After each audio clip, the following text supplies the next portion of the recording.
Hi, my name is Tim, and I taught English as a foreign language in Taiwan for 19 years. What I would like to do is teach you how to score high on the TOEFL test. I'd like to give you some strategies along with my hints and tips on how to deal with a couple of different types of questions that are commonly on the TOEFL test. My first recommendation is that you should not take the TOEFL test, the TOEIC test, or the IELTS test without first taking some practice tests, just to make sure you're completely familiar with the types of questions you'll see, so there's no big surprises. You may not even have to read the directions. Just look at the type of question and figure out what you need to do. And remember, the answers are usually fairly straightforward, and the answers usually go in order. For example, the first question will come up in the first part of the reading passage. Next question, next part of the reading question, third question, next part of the reading question, fourth question is next. They won't be, you won't find the answers jumping around throughout the reading passage.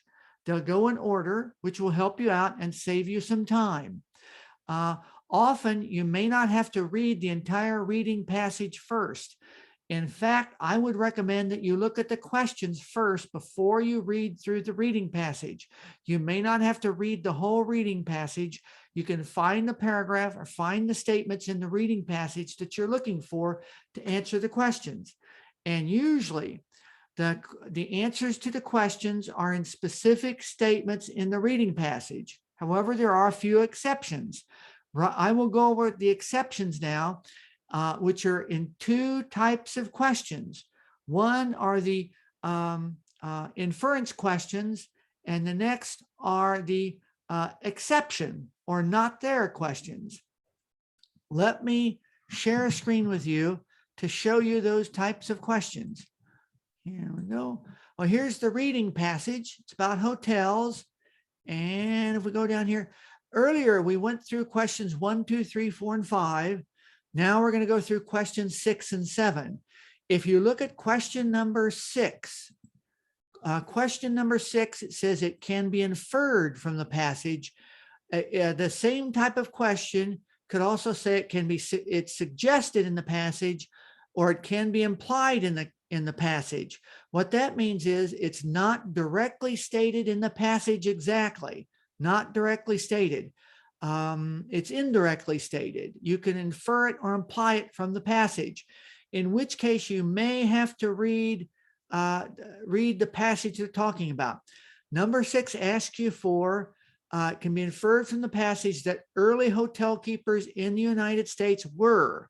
It has A, active politicians, B, European immigrants, C, professional builders, D, influential citizens.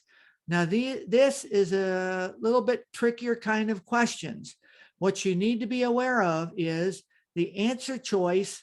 The answer choices will contain answer choices that are distractors, that mention something in the article, but they don't really answer the question. They can also be answers that are true. You can find statements, you can find answers that are true here, but remember, you're looking for something that's inferred from the passage, not directly stated. There may also be some sentences that are true, that are found in the passage, but they're irrelevant they're irrelevant to the question. So we'll just go back and look at the paragraph they're talking about. And luckily, this time we can find, if you skim the passage, you can find that the paragraph it's talking about is the last paragraph here, lines 20 through 25. If you have time, you can pause the video here, read this paragraph, but I'll go over it quickly here. It talks about American hotel keepers. It refers to, it says they were genial or friendly. They were deferential hosts of the 18th century European inn. They became leading citizens, holding large stake in the community. They exercised power to make it prosper. As owners or managers of the local palace of the public, they were makers and shapers of a principal community attraction. Travelers from abroad were mildly shocked by this high social position. Well, I read almost the whole passage to you. We go back here, we look through A, B, C, and D, and A would seem like a logical answer. It says that the early hotel keepers were says leading citizens.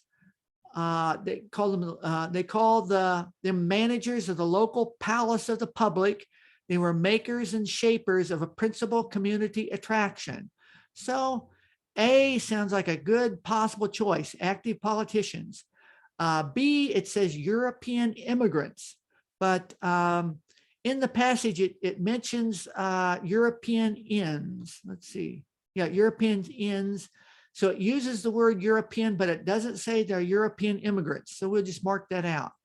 Professional builders. That seems logical to think of when it's talking about hotels. However, nowhere does it say anything about professional builders or imply anything about professional builders. So we'll cross that off. D, it says influential citizens. And if we read the passage, influential citizens and active politicians seems quite reasonable. They're very similar. Influential citizens would probably be active politicians. Active politicians will probably be a subset of influential citizens. However, logically, in this case, we're looking for what's inferred in the passage, and the passage doesn't really infer they're politicians. It says they're leading citizens, makers and shapers of a principal community attraction. And so it says leading citizens. Here it says influential citizens. I would pick D as the answer. The only hesitance I have about that is it's almost stated in the passage. It's almost not really inferred. It's almost stated. But that would be the best possible choice because it doesn't really imply that they're active politicians. So I would pick influential citizens. And of course, the answer is influential citizens. The next question type is, you can see the word not in big letters there. It says, which of the following statements about early American hotels is not mentioned in the passage? If you want to make sure, you can go back to the passage. You can read the first sentence and the last sentence of each paragraph if you're in a hurry. If you have plenty of time, you could read the whole passage, but it may be wasting some time. If you're in a hurry, you can read the first sentence and the last sentence.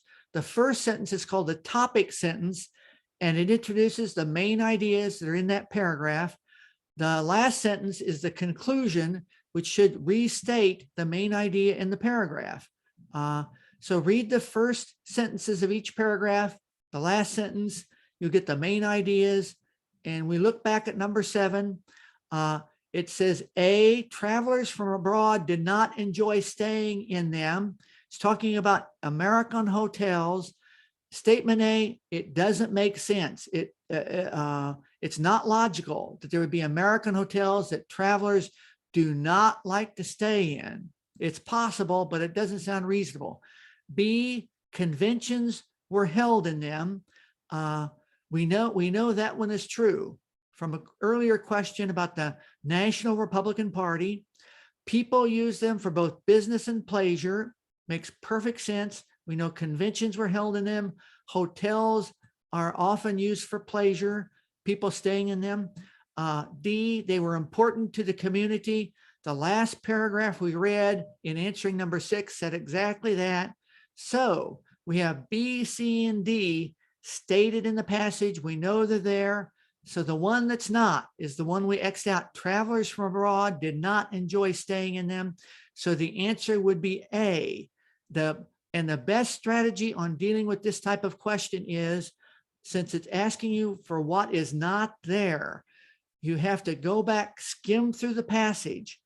and you know the ones that are there, B, C, and D are not the correct answer. The correct answer would be the one that's not there, which is A. So look through. So you have to check for this question. You need to check off the answer choices that you know are in the passage, and the one that's remaining is answer to the question. And I will give you some more tips and hints in the next video.